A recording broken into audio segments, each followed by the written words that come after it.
नमस्कार दोस्तों, स्वागत है आप सभी का एक और नए वीडियो में।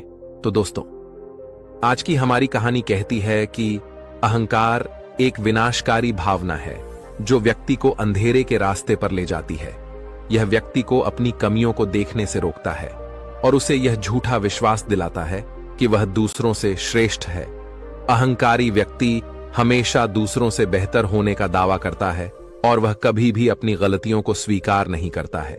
यह अहंकार किसी भी व्यक्ति को दूसरों की सलाह और आलोचना अनदेखा करवाता है।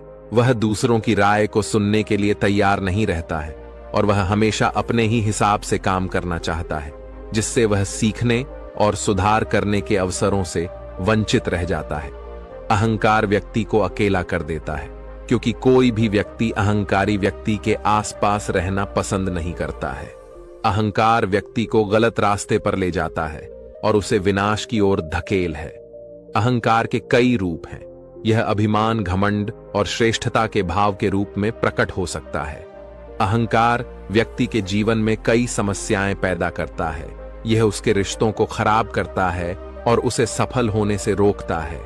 अहंकारी व्यक्ति अक्सर दूसरों को दुख देता है और वह खुद भी दुखी रहता है। चलिए इसे आज की बौद्ध कहानी के माध्यम से समझते हैं और यह भी जानने का प्रयास करते हैं कि आखिर इसका समाधान क्या है और अपने अहंकार को नियंत्रित करने के लिए हम क्या कर सकते हैं।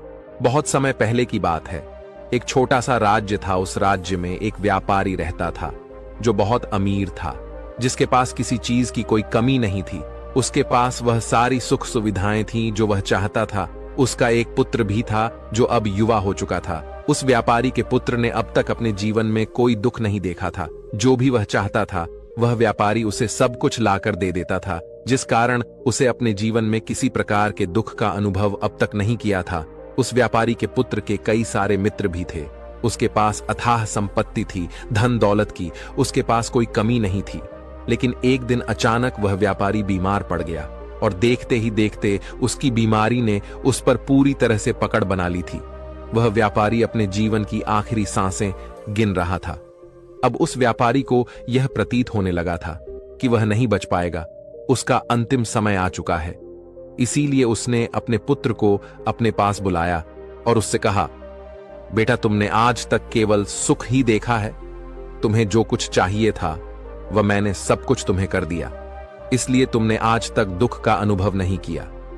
दुख क्या होता है यह तुम्हें पता तक नहीं, और इसी बात की चिंता मुझे खाई जा रही है कि जब तुम्हारे पर दुखों के बादल मंडराने लगे तो तुम सह नहीं पाओगे। इसीलिए आज मैंने तुम्हें यहां पर बुलाया है। मैं बस आखिरी समय पर तुमसे यह कहना चाहता हूं कि तुम सावधान रहना। मेरी मृत्यु के बाद तुम्हारे अपने ही तुम्हारे दुखों का कारण बन जाएंगे। इतना कहकर वह व्यापारी मृत्यु को प्राप्त हो गया। उस व्यापारी का पुत्र अपने पिता की मृत्यु पर बहुत दुखी था। वह रो रहा था।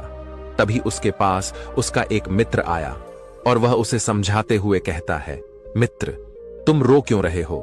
तुम्हारा पिता ही मरा है, लेकिन तुम्हारे पास तो अब भी यह सारी धन दौलत है, यह सारी संपदा है कि सारी संपत्ति तुम्हारी ही तो है। अब तो तुम उन चीजों का भी आनंद ले सकते हो जिनका आनंद तुम अपने पिता के रहते नहीं ले पाए। अपने मित्र की यह बात सुनकर वह बड़ा प्रसन्न हुआ और उसे भी इस बात का एहसास हो चुका था कि उसके पास अथाह संपत्ति है, धन है, दौलत है, जिसकी मदद से वह अपना जीवन खुशी खुशी बिता सकता है। लेकिन इसी धन संपदा के कारण वह अब बुरी आदतों का शिकार भी हो चुका था। उसे हर प्रकार का नशा करने की आदत लग चुकी थी। जहां उसका मन करता वह वहां चला जाता। जब भी उसका मन करता वह किसी को भी अपने घर बुला लेता। फिर चाहे दिन हो या रात, जो भी उसका मन करता वह खरीद लेता, क्योंकि उसके पास संपत्ति थी। और तो और उसके पिता का सारा व्यापार भी अब उसी के हाथों में था और अब वह बहुत खुश था। वह अपने जीवन को अपनी मर्जी के हिसाब से जी रहा था। एक दिन उसके मन में ख्याल आया कि पिता ने मुझे बेवजह ही डरा दिया कि लोग मेरा फायदा उठाएंगे, मेरे दुश्मन बन जाएंगे, मेरे दुखों का कारण बन जाएंगे। लेकिन अब तो मैं और भी मजे से जी रहा हूं। मेरे सुख के दिन तो अब आए हैं। मैं आज तक जो नहीं कर पाया था वह सब करने में अब मैं सक्षम हूं। ये सब सोचकर उसकी खुशी का कोई ठिकाना नहीं था। वह बहुत खुश था। तभी एक दिन उस राज्य में एक बहुत बड़ा अस्पताल का निर्माण हो रहा था और इस अस्पताल के निर्माण के समय पर एक घोषणा करवाई गई कि जो भी इस अस्पताल के लिए सबसे अधिक दान देगा उसका नाम उस अस्पताल के एक पत्थर पर स्वर्ण अक्षरों में लिखा जाएगा। जब उसके मित्र ने यह बात सुनी तो वह दौड़ा दौड़ा उसके पास आया और उसे सारी बात बता दी। तब उस व्यापारी के पुत्र ने यह तय किया कि वह अस्पताल को सबसे बड़ा दान देगा और उसने ऐसा ही किया और साथ ही यह भी निश्चित हो गया कि उसका नाम उस अस्पताल के एक पत्थर पर स्वर्ण अक्षरों में लिखा जाएगा। लेकिन जब वह दान देकर वापस घर की ओर लौट रहा था तो रास्ते में उसे एक साधु मिले जो भोजन की मांग कर रहे थे। इस पर वह घमंडी व्यापारी का पुत्र कहता है, तुम जैसे लोग केवल 2 वक्त की रोटी के लिए हमेशा चिल्लाते रहते हो, पता नहीं तुम लोग कहां से आ जाते हो और भगवान तुम लोगों को पैदा ही क्यों करता है। तुम लोग गंदगी हो, तुम्हें जीने का कोई हक नहीं। केवल अपना पेट भरने के लिए 2 वक्त की रोटी के लिए तुम किसी के सामने भी झुक जाते हो। यदि झुकना ही है तो उस ईश्वर के सामने झुको, शायद वह तुम्हारी गलतियों को माफ कर दे और तुम्हें एक अच्छा जीवन प्रदान करे। हो सकता है वह तुम्हें भोजन भी दे दे। वह लड़का उन साधु को खरी खोटी सुनाकर वहां से चला गया। धीरे धीरे उस लड़के के पास उसके मित्रों, सहयोगियों और रिश्तेदारों की संख्या बढ़ने लगी। अब हर कोई उससे बिना पूछे कोई काम नहीं करता था। हर चीज में उसी से पूछा जाता था, जिस कारण उस लड़के को लगने लगा था कि अब मेरे बिना कोई काम नहीं हो सकता, जो भी हूं मैं ही हूं। जिस कारण उस लड़के का अहंकार अब 7वें आसमान पर था। सभी लोगों ने उसका मन जीत लिया था। सब लोग उसके विश्वास पात्र बन चुके थे। उस लड़के के पास अपार धन था, जिस कारण सब उससे जुड़े हुए थे। लेकिन यह बात उस लड़के को समझ नहीं आ रही थी। सभी लोग विश्वास के नाम पर अब उस लड़के से धन उधार लेने लगे थे और वह भी खुशी खुशी लोगों को धन उधार में दे दिया करता है। जो कोई उसे धन उधार लेने आता वह जितना मांगता वह उससे ज्यादा ही उन्हें दिया करता, क्योंकि वह सभी की नजरों में अपने आप को साबित करना चाहता था। वह अपने आप को महान दिखाना चाहता था। लेकिन धीरे धीरे उसकी बुरी आदतों के कारण अब उसका व्यापार चौपट होने लगा था। देखते ही देखते एक दिन व्यापार में उसे बहुत बड़ा घाटा हुआ। उसका पूरा व्यापार कर्ज में डूब गया। अब वह बहुत परेशान हो चुका था, बहुत चिंतित हो चुका था। उसे यह समझ नहीं आ रहा था कि आखिर यह सब क्या हुआ। मेरे पास तो कुछ समय पहले अपार धन था और आज मेरे ऊपर बहुत बड़ा कर्जा है जिसे मुझे चुकाना ही होगा। तभी उसे उधार दिया हुआ धन याद आया जो उसने अपने मित्रों और सहयोगियों को दिया था, अपने रिश्तेदारों को दिया था। उसने सभी से वह अपना दिया हुआ कर्ज वापस मांगना शुरू किया, लेकिन किसी ने भी उसका दिया हुआ कर्ज उसे वापस नहीं दिया, बल्कि लोगों ने उसे दुत्कार कर वहां से भगा दिया। वे एक एक करके सभी के पास गया, लेकिन किसी ने उसकी कोई मदद नहीं की। देखते ही देखते उसका सब कुछ बिक गया। अब उसके पास कुछ न था। वह सड़क पर आ चुका था। तभी वह यह सोचने लगा कि अपने सुख के दिनों में मैं यह नहीं जान पाया कि मैं अपने शत्रुओं से घिरा हुआ हूं। मेरे पिताजी सही कहते थे कि मेरे अपने ही मेरे दुखों का कारण बनेंगे। पिताजी, आपका धन्यवाद। लेकिन मैं आपकी बातों को समझ नहीं पाया और आज देखिए क्या क्या हो गया। वह सारा दिन यहां से वहां भटकता रहा और सोचता रहा कि अब आगे क्या होगा। वह कैसे खाएगा, कहां रहेगा और कैसे सोएगा। उसे अपने पिता की याद सता रही थी। वह उन्हें याद कर करके रो रहा था। उसकी आंखों से आंसू बह रहे थे। लेकिन अब बहुत देर हो चुकी थी और अब धीरे धीरे उसे भूख भी लग रही थी। तभी उसने सोचा कि मैं उसी अस्पताल पर चलता हूं जहां पर पत्थर पर मेरा नाम स्वर्ण अक्षरों में लिखा गया है। मैं जाकर वहां पर कुछ मदद मांगता हूं। वह वहां पहुंचा और वहां के मालिक से वह कहता है, आपने मुझे पहचाना। मैं वही हूं जिसने इस अस्पताल को सबसे बड़ा दान दिया है और मेरा नाम इस अस्पताल के पत्थर पर स्वर्ण अक्षरों में लिखा गया है। हालांकि इस समय मेरी हालत कुछ खराब है और मेरे पास खाने के लिए भी कुछ नहीं है। क्या आप मुझे कुछ भोजन दे सकते हैं? मैं भूखा हूं, मुझे बहुत जोरों की भूख लगी है। मेरे अपनों ने मुझे धोखा दे दिया है। क्या आप मुझे कुछ भोजन दे सकते हैं? तभी मालिक कहता है, भिखारियों को भोजन इस अस्पताल के बाहर दिया जाता है। अस्पताल के अंदर नहीं जाओ और जाकर बाहर बैठ जाओ। और रही बात तुम्हारे नाम की, तो भिखारियों का नाम अस्पताल के पत्थर पर स्वर्ण अक्षरों में नहीं लिखा जाता। मालिक ने तुरंत ही उस लड़के का नाम अस्पताल के उस पत्थर पर से हटवा दिया और फिर एक बार घोषणा करवा दी कि अस्पताल को जो सबसे बड़ा दान देगा उसका नाम इस अस्पताल के पत्थर पर स्वर्ण अक्षरों में लिखा जाएगा। यह सब देखकर वह लड़का बड़ा हैरान था, बड़ा अचरज में था। वह मन ही मन रो रहा था और सोच रहा था कि जीवन कितना दुखदाई है, जीवन बहुत छोटा है। अब मैंने जान लिया कि पत्थर पर लिखा हुआ नाम भी मिटाया जा सकता है, और यदि पत्थर पर लिखा हुआ नाम मिटाया जा सकता है तो इस जीवन का क्या मोल। यह जीवन भी कभी भी समाप्त हो सकता है। उस लड़के को जोरों की भूख लगी थी। वह अस्पताल के बाहर जाकर एक कोने में बैठ गया।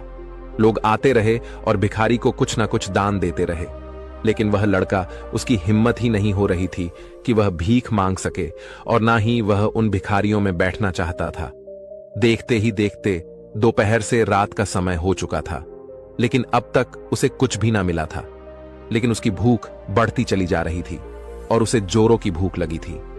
पहली बार उसने अपनी भूख को जाना था, अपने पेट की इस आग के बारे में जाना था, और इस भूख के कारण वह इतना परेशान हो चुका था कि उसने तय किया कि वह अस्पताल से ही कुछ चुरा लेगा और उसे खाकर अपना पेट भर लेगा। जैसे ही वह वहां से उठता है तभी वह साधु वहां पर आ जाते हैं, जिसे उस लड़के ने बहुत खरी खोटी सुनाई थी। वह साधु उस लड़के के पास आकर कहते हैं, बेटा, हम पहले भी मिल चुके हैं। वह साधु भिक्षा से वापस लौट रहे थे। उन्होंने कुछ भोजन उसे देते हुए कहा, यह लो, खा लो, तुम्हें जोरों की भूख लगी होगी। मैं तुम्हें जानता हूं, मैं समझता हूं कि हालात तुम्हें जबरदस्ती झुकाना चाहते हैं, लेकिन तुम लोगों के सामने झुकना नहीं चाहते। लेकिन अगर तुम लोगों के सामने झुकेंगे नहीं तो तुम्हें भोजन भी नहीं मिलेगा। आज तो मैंने तुम्हें भोजन दे दिया है जिससे तुम्हारी भूख मिट जाएगी, लेकिन यह भूख रोज लगेगी। यह पेट की आग कभी नहीं मिटती। इस पर वह लड़का उन साधु से कहता है, जब मेरे पास धन था, दौलत थी, संपत्ति थी, तो मेरे पीछे मेरे मित्रों की, सहयोगियों की, रिश्तेदारों की कतार लगी रहती थी। सभी लोग मेरे शुभ चिंतक थे, लेकिन मेरे ऊपर दुख आते ही वह सब पलट गए। वह सब अब मेरे शत्रु बन चुके हैं। लेकिन तुम, जिसे मैंने इतनी खरी खोटी सुनाई थी, वही मेरे दुख में मेरा सहयोगी बना है। तुम मेरे इस दुख में मेरे पहले मित्र हो, मेरे पहले रिश्तेदार हो जिसने मुझ पर दया की है। मैं तो अपने आप को बहुत बड़ा समझता था, लेकिन देखो इस वक्त की मार ने मुझे कहां से कहां पहुंचा दिया। आज मैं इस बात को अच्छी तरह समझ चुका हूं कि धन से बड़ा कोई मित्र नहीं। इतना कहकर उस लड़के ने भोजन किया और उसने पहली बार भोजन के सुख का आनंद उठाया। उसके हाथ कांप रहे थे। वह जल्दी जल्दी उस भोजन को समाप्त करना चाहता था, जल्दी जल्दी उसे चबा लेना चाहता था, और उसकी आंखों से झरझर आंसू भी बह रहे थे। उसे ऐसा प्रतीत हो रहा था मानो आज से पहले ऐसा लजीज भोजन उसने आज तक ना किया हो। भोजन करते वक्त जो अनुभव उसे प्राप्त हुआ, ऐसा अनुभव उसे आज तक नहीं मिला था। तभी वह साधु से कहता है, यह कैसा सुख है, मैं इस दुख में भी इस भोजन के संतुष्टि का अनुभव कर पा रहा हूं। तभी वह साधु कहते हैं, जहां संतुष्टि होती है वहां सुख का अनुभव होता है, लेकिन सावधान, संतुष्टि बहुत खतरनाक भी होती है। जब संतुष्टि हमारी आवश्यकताओं, हमारी इच्छाओं से ऊपर उठ जाती है, तब ये दुख के दर्शन भी हमें कराती है। आज जो भोजन तुम कर रहे हो, ऐसा भोजन यदि तुम्हें पहले प्राप्त होता तो तुम इसे छूते तक नहीं, लेकिन आज इसी भोजन को करके तुम्हें संतुष्टि मिल रही है। लेकिन जब तुम्हारे पास धन था, दौलत थी, तब तुमने इससे भी अच्छा भोजन किया होगा, लेकिन तब तुम्हें संतुष्टि नहीं मिली होगी, वह सुख प्राप्त नहीं हुआ होगा जो तुम आज अनुभव कर रहे हो। लेकिन सावधान, अगर ऐसा ही भोजन तुम्हें रोज मिलता रहे तो तुम और भी अच्छे भोजन की कामना करने लगोगे, और इसी कामना की संतुष्टि के लिए तुम्हारे मन में दुख पैदा होगा, और जब तुम अपने मन की इस कामना की संतुष्टि कर दोगे तो तुम्हें सुख भी प्राप्त होगा, लेकिन यह सुख आएगा और चला जाएगा। और जब तुम्हारे जीवन में इसी प्रकार के भोजन हमेशा आते रहेंगे और जाते रहेंगे तो तुम किसी और कामना, किसी और इच्छा की ओर आगे बढ़ने लगोगे। तब तुम किसी और इच्छा की पूर्ति करना चाहोगे, तुम किसी और इच्छा की संतुष्टि करना चाहोगे, और जब वह इच्छा पूरी नहीं होगी, जब तुम्हें संतुष्टि नहीं मिलेगी, तो तुम्हें दुख होगा, तकलीफ होगी, पीड़ा होगी। बहुत सावधानी से कथा सुनिएगा और अपने चित्त में उतारिए। शिव महापुराण की कथा जिसके घर में चल रही है, जिसके टीवियों पर चल रही है, जिसके फेसबुक यूट्यूब पर चल रही है, जिसके मोबाइलों में चल रही है, घर में श्रृंखला ऐसे ही आगे बढ़ती चली जाएगी। लेकिन जब तुम्हारे पास धन था, दौलत थी, तब तुमने इससे भी अच्छा भोजन किया होगा, लेकिन तब तुम्हें संतुष्टि नहीं मिली होगी, वह सुख प्राप्त नहीं हुआ होगा जो तुम आज अनुभव कर रहे हो। लेकिन सावधान, अगर ऐसा ही भोजन तुम्हें रोज मिलता रहे तो तुम और भी अच्छे भोजन की कामना करने लगोगे, और इसी कामना की संतुष्टि के लिए तुम्हारे मन में दुख पैदा होगा। और जब तुम अपने मन की इस कामना की संतुष्टि कर दोगे तो तुम्हें सुख भी प्राप्त होगा। लेकिन यह सुख आएगा और चला जाएगा, और जब तुम्हारे जीवन में इसी प्रकार के भोजन हमेशा आते रहेंगे और जाते रहेंगे तो तुम किसी और कामना, किसी और इच्छा की ओर आगे बढ़ने लगोगे। तब तुम किसी और इच्छा की पूर्ति करना चाहोगे, तुम किसी और इच्छा की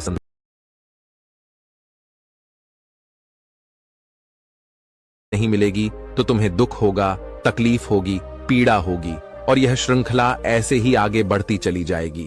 तुम हमेशा सुख के पीछे भागोगे, लेकिन दुख तुम्हारे पीछे यूं ही भागता रहेगा।